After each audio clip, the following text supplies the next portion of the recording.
Hi, it's Jim Chu with Royal LePage Real Estate Services. Today, I have a very special guest.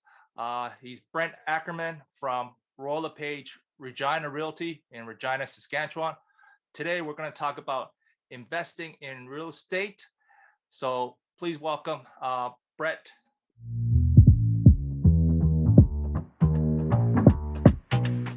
Hi, Jim. Thanks for having me. Thank you for being on board, Brett. So we're going to talk about the pros and cons of investing in real estate, but more specifically, investing in Saskatchewan and Alberta. Um, and I like to say, please stay till the end because we're going to have a real life example of cost and expenses and you know the how what the profitability is. So please stay to the end of the video. We'll have a real example. So first off, Brett, how long have you been investing in real estate? I've been investing for 19 years now in Regina's market. First year I got licensed. I bought my first property the next month. So it's been a journey. Okay, that's great. So how many properties do you own now, and how many units? We own 11 properties and 78 doors total right Okay, that's good. That's a lot to handle. now. Yeah, it And is. so, yeah. So, so you, like you said, you started almost as soon as you got your license. Um, how was that? Or like, did you did you know you were going to do that? Is that the reason why you got your license? Because you wanted to buy an investment property, or yeah, like how did Great you get question. started with that first one? So, great question. To be honest, when I was 21 years old, I thought real estate would be a great business to get rich in.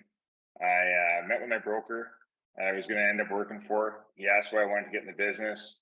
He laughed at me and I told him I wanted to get rich. And I'll never forget the words he said. He said, "Young Ackerman, you'll never get rich selling real estate. You'll get rich owning it. Go get your license and come back and see me and I'll teach you." And so he guided me in my first year to buy my first property. It was at that time, real estate was real cheap in Regina. I think it was $16,000 for a house that was in Wow. good working order. And at that time would rent for $600 a month. Wow. Um, so I started scaling from there. So I bought one. I did a lot of burring before I knew what the heck burr meant. And I do a lot of my sweat equity, refinance, buy, refinance, and scale my way up to 30 houses. And then I realized real quick 30 houses meant 60 fences, 30 sewer lines, 30 furnaces. Everything was times 30. And it was getting really hard to manage.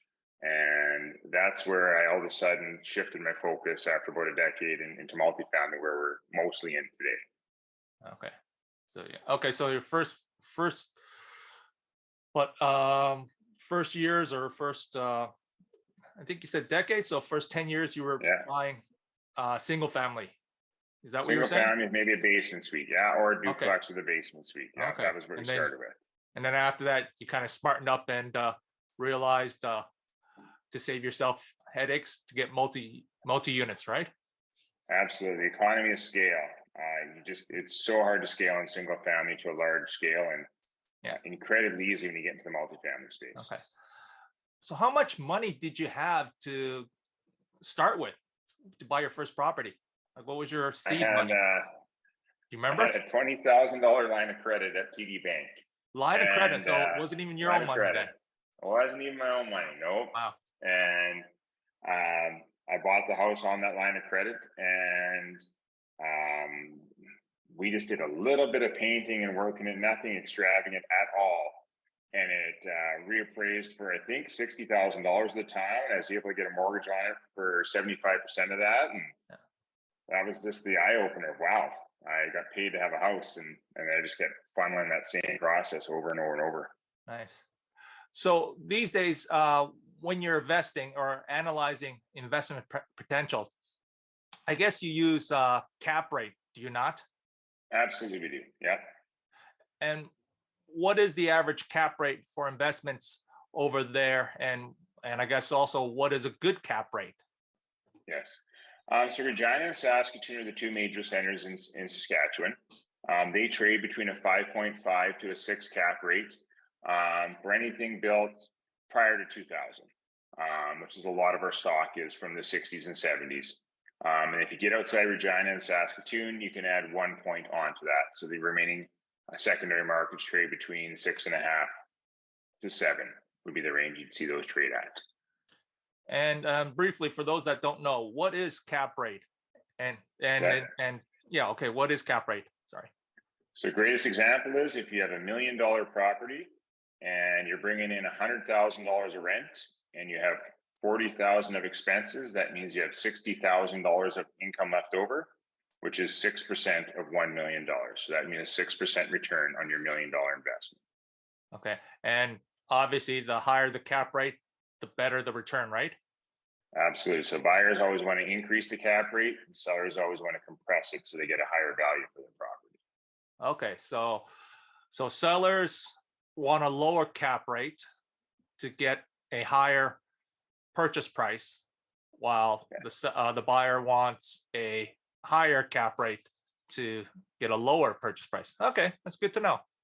Yes. Okay, and so overall, the market in Saskatchewan and Alberta, the rental market there, that would be more of a cash flow investment market versus in the GTA being more of a equity or asset investment.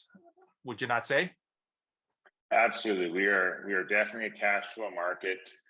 If you're buying anywhere near a 6% cap rate in today's lending environment, you will positively cash flow every single month if you did your diligence to buy it at the correct numbers that add up to that. Okay, and from what I understand, another big advantage to Saskatchewan and Alberta is the landlord and tenant rules favoring the landlord more so than the tenant, unlike here in Ontario, where it seems to, landlords here say it favors the tenants, and I'm sure the tenants say it favors the landlords, but out where you are, it's definitely favoring the landlord, correct? It's much different. Yes, our laws here are a lot more cut and dry. The two biggest things, there's two types of tenancies here: fixed term or month to month. The neat part about a fixed term tenancy in Saskatchewan is when it's called a Form 15, when you're 2 months out from renewal, you can give it to the tenant. You can either offer not to evict, not to rent to them again, and they automatically have to move out. There's no appealing it. Yeah. Or you offer renewal rate and they take it or leave it. And so the control's really in your powers if you're into fixed term leasing in Saskatchewan, which is the only thing we do. Okay. And I understand it's also a lot easier to evict a tenant for non-payment. Is that correct? That's correct. So if they don't pay you in full by the 15th, on the 16th, which would be today, you can post a notice to vacate immediately and file for a hearing at the rentalsman office. It takes about a week to get a hearing, and then a couple of days to get an order, and then you can, if you like, you can take the sheriff's office and enforce them out. So basically, if they're late by the 15th, you could potentially have them out by the end of the month, correct? Absolutely. Yeah. Oh, wow. Absolutely. Yeah. You'd be lucky if you get a hearing by the end of the month. Here, it's usually what, 4 to 6 months here to get I hear that. eviction the notice. Sent me online. Yeah, you guys have a tough go at that. Absolutely. Yeah. And okay, so then with the fixed term rent, where you can not renew the lease or give them a new lease at whatever price. So that means potentially there's no rent control, correct? Is that what I'm understanding? There's no rent control. However, you cannot increase the rent in the first 12 months. So if you only did a 6-month lease, you'd be stuck to that term for the second 6-month lease. But after that, you have no control on it whatsoever. Nice. Okay. So that's good. I guess my next question is, what are some of the better, in your opinion, what are some of the more better markets to be looking to invest in? Well, Regina and Saskatoon are major markets.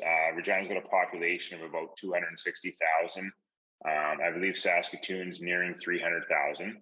Those are your two biggest markets. And then from there, the two other big markets I recommend are Yorkton, which is on the west side of the province. It's a very big agricultural community. And there's not really many other municipalities around it. So it's kind of the hub of the west side. And then Moose Jaw, which is on the number one highway, about 45 minutes west of Regina.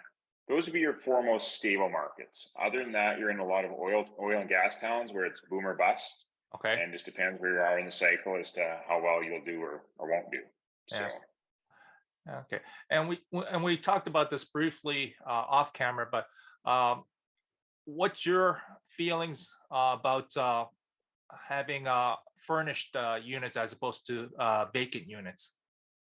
Furnished can be very lucrative. I'm seeing in some of our units we have that are furnished now, you're potentially seeing rents almost 2 to 2.5 times of the monthly long-term rent. So they can be very lucrative if you want to get into that business. So there's great opportunity to be had there for sure. Yeah. And because you own so many units, you obviously don't manage them, or do you manage them yourself? Do you have a property manager? I'm licensed in property management. I do manage our units. However, at every building, we have a caretaker that does look after kind of the day-to-day. They're the boots on the ground, right? So, but I do run the back end myself. Okay. So, but if somebody from Toronto or the GTA bought a property out in your area, and if they wanted it managed, approximately what's the management fee? You'll be looking around 7.5% to 10% would be your range in fees, depending on which company in town and services you're looking for. Okay. So not too expensive, obviously tax deductible. Mm-hmm. A lot easier than flying out and managing it. I don't think you want to fly out here in January, Jim. Yeah. So it's probably worth the cost it is for sure. Yeah. All right. So yeah, so that's great. So we got some good information. And I guess now is like I alluded to earlier, we're going to you have a real life example for us. Is that correct? Absolutely. I got two properties that I think are very good, structurally stable properties. They're in downtown Moose Jaw. Like I said, it's 45 minutes down the highway from Regina. It's a great town. It's got a college there that one of the bigger colleges for post-secondary. It's got a lot of seniors, hospital. It's a great little town. About 60,000 people, I think, is the population. Don't quote me on that if someone's watching from Moose Jaw, but I think it's around there. Yeah. So there's 2 6 units being up for sale there. They're back to back to each other, which is very neat. You could actually do, when they're adjacent like that, you can do what's called a portfolio purchase if someone wanted, so they could buy both and reduce some of their closing costs and inspections and diligence. So I think they're a great opportunity. And so so what's the purchase price and what kind of like down payment do they need? And then I guess at the end of the day, expenses and then potential income. Sure. So one property is listed for $649 and the other one is listed for $599. The one building for $650 is listed at a little bit more, I think, just due to the inherent nature of it being all 2 bedrooms, versus the one for $549 has one bedroom and then 5 2s. I think they're just a little more spacious is kind of the outtake on that. Now, getting into the actual numbers on them, Saskatchewan right now has experienced a pretty significant increase in rents. We're up about 12% year to date on rents, and I think that's going to shoot north of 15% by summertime here. We're seeing typically $150 to $200 a month increases is pretty much the norm you're seeing going in the marketplace a month, which when you're paying $800 or $900, that's a very significant increase percentage-wise. So I think these sellers are right now, the price they're asking is reflecting the current market rent. but the current rents they're charging don't correlate with that. And this is very common in the multifamily space, where the seller wants market value, the buyer wants to get it at the current value, and it's usually somewhere in the middle is where the deals land when you actually get to negotiating. So, so the one unit I pulled up here, and I sent you this for you, is 162 Fairford Street. It's a 6-unit. The one bedroom's bringing in $690 a month. The market rent of that today is $900, and the 2 bedrooms are bringing in on average $865, and the market rent on that today is $1,100. So there's significant upward value add for the buyer on those rents. Now, expense-wise, I'm sure I put that on the screen here, Jim, but total operating expenses on these buildings are $36,000 a year. So they're grossing $60,900, and their expenses are $36,360. It's usually a 40 to 45% expense to income ratio. Due to the nature of them being below market rent right now, it's actually inverted. But when you look at my column where I show once you increase it to market rents, that again starts to correlate back to where they should fall inside. So the net income currently is $24,539. With the market rent increase, you'd be up to $39,380. And this is a significant difference because at the current rents, it's being basically sold at a 4.09% capitalization rate.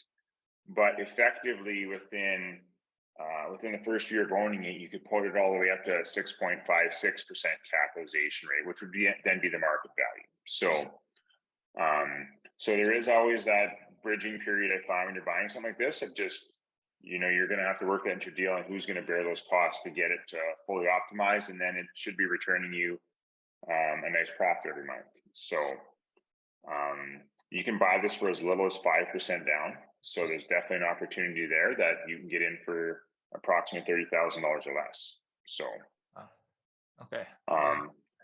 And then I sent you another building there. That's the 153 Ominica, which is the sister building. That one there again is the one with all 2 bedrooms. This faces onto a shopping center, a Safeway shopping center. I know the tenant group in here is very elderly. Typically, the current managers say between 70 to 90 years old are the tenants. Personally, I love grandmas as tenants because they never move. I've never moved my grandma. Yeah. And I'm sure many people don't, right? But I think you would feel guilty about raising rents to your grandma, grandpa. So I don't think. And that's why you outsource your management. And that's just their job, right? So unfortunately, that's what it is. So so these ones here are averaging $982 a month. They're $975 to $1,000. The market rents are $1,100. So I don't think this building here would be as big of a financial shockwave as the other building, because these ones are a little bit closer to market rent, right? So, so this one here is bringing in $71,400. The operating expenses are $41,452.69. So a very similar net income to the other building at $29,947. And I think you can get that up to $40,572 when you get it to market rent. So currently they're at a 4.99% capitalization rate, and you can get it to 6.76.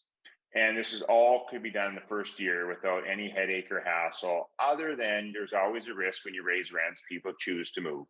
Yeah. But you are not shooting for the stars of these rents. These would just be an average rent in Moose Jaw right now for that size of property. So typically, I think it'd be pretty stabilized, assume they'd stay. So a great opportunity there. If you get into the CMHC programs, the MLI Select with 5% down, it's about $4 per thousand if you're into a 40 to 45 year amortization. So if you were to leverage the entire $600,000 purchase price minus your 5%, your payment's going to roughly be $2,400 a month. So over the course of a year, about $29,000. So out of the gate, you'd be just breaking even. But within that first year, you'd be pushing up your cash flow to about $10,000, $11,000, which is about, roughly going to get you back your down payment in the first 3 years, which my goal as an investor is to get if I can get my cash on cash and get my money back within 5 years, I consider that great because now I'm rolling on bank's money essentially from there on forward. So yeah, those are two great opportunities I think that exist in the marketplace for someone looking to put their toe in the water and get started. Yeah. So as you've heard, great opportunity. So if you want to take advantage of it, I'll have Brett's contact information down below. Please feel free to give him a call. He'll help you out. Just don't forget, you heard it from me first. So That's right. But yeah, so that's great, Brett. Anything else you think we should know about investing out in your area? Yeah, Saskatchewan's a little unique. The one thing you got to be careful of in the Regina area is our soil. It's called gumbo. It's very elastic. It causes lots of issues. So my general rule of thumb in Saskatchewan is I wouldn't buy a building older than 1960. That's kind of the hard line in the sand of modern era construction and not. 3.5-inch wide 2x4s, all your renovation costs you a lot lower because it's all standardized material. So definitely bear that in mind when you're out there looking. Okay. All right. Great. So that's been very informative. And I guess, like I said, I'll have Brett's contact information below. If you have any further questions, you can reach out to me, or please feel free to reach out to Brett. Once again, this is Jim Chu with Royal LePage Real Estate Services. And like I always say, if you're thinking about buying or selling real estate, just hop on the choo-choo train. Take care. Bye for now.